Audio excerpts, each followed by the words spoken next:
And Clinton, we'll talk about Florian Wirtz in just a moment, but let's just talk about the game overall, because it'll say 4 wins in a row in all competitions. Liverpool, for the timing at least, up into the Champions League spots, up into 4th place ahead of Chelsea's game that's just got underway at home to Aston Villa. But they remain, despite finding some form, unconvincing, don't they? They made heavy weather of the game that, in truth, they shouldn't have. Yeah, they did, but it don't matter. At the end of the day, it's about the 3 points. But you're right, Si, it was really difficult for them. But as I say, that Wolves can make it difficult. Made it difficult for Arsenal a few weeks ago. So they are a team that were defending their numbers. And credit to Wolves in the second half, they had a goal. But in the first half, I thought Liverpool were dominant.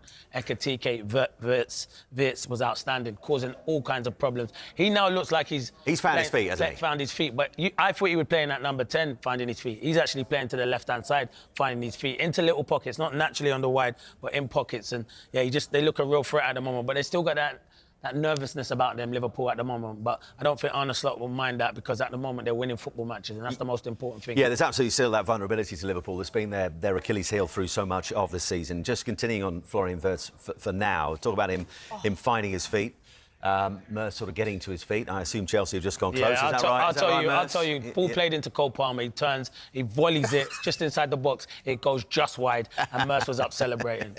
He was. Let's move on, Sam. He was. It weren't just wide. Continue our chat. Miles Continue wide. our chat about Liverpool and Florian Wirtz. I mean, with the games they've got coming up and the players they've got missing, I don't think Arne Slot will garner too much sympathy talking about the players he's got missing with the players they brought in during the summer. But the games have got to come. They've got Leeds at home, then Fulham away, and then that big game against Arsenal away as well. Ekitike overall, with the absence of Isak now, a lot falling on his shoulders. How was he overall? He was brilliant. You need to see the assist for his goal. It's fantastic. The way he just flicks it around the defender, spins the other side, beats another defender, and then rolls it to Wirtz, where he could have the shot. It was a fantastic piece of skill. And he always looks lively. He doesn't play as a natural number 9. He wants to get involved. He's not a striker. He doesn't want to have few touches. He wants to have a lot of touches, but he's a clever footballer. But if he drops in, that's where they got other runners in behind. That's why they did miss Dominic Szoboszlai, who's been their best player this season. I do think they'll miss him. He'll be back for the next game anyway. But yeah, I thought he's been outstanding, and they're going to need him with no Salah, no Isak, and they're attacking players. And I thought Chiesa done well on that right-hand side as well. Has he got a rare start today? Yeah, overall, I mean, we've seen how positive he's been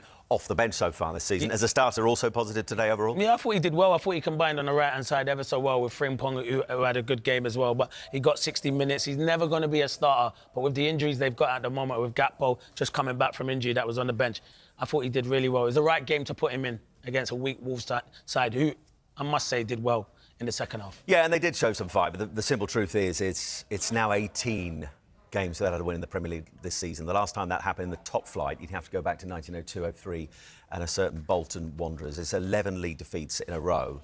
I mean, at the moment, it's not a question of whether or not they go down. They will be heading to the Championship. 100%. It's whether they could even threaten Derby County's record low of 11 points, because they're 9 points still away from that. Well, the way he's looking at the moment, you're thinking where they're going to get their next point from. And you know what annoys me, and it must annoy Wolves fans, is today against Liverpool, second half, they show up. Against Arsenal, they show up. When it's teams in and amongst them, that is where they're losing football matches. And that's the frustration, I think, for Wolves fans this season. It's been so frustrating. I do feel sorry for the Wolves fans as well. They can still go in their numbers and support their team. Evidently, they know they'll be in the Championship. But that's the one thing they should be aiming for now, is to beat Derby's record. You don't want that as a football club. And Rob Edwards' record so far, played 7, lost 7. Do you think he regrets the move? No, because his bank balance is looking really healthy.